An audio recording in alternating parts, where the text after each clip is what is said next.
23 июля 2021, Южная Одесская область, пляж.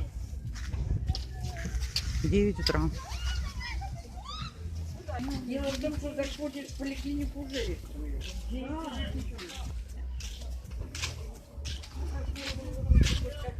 Вода холодная сегодня.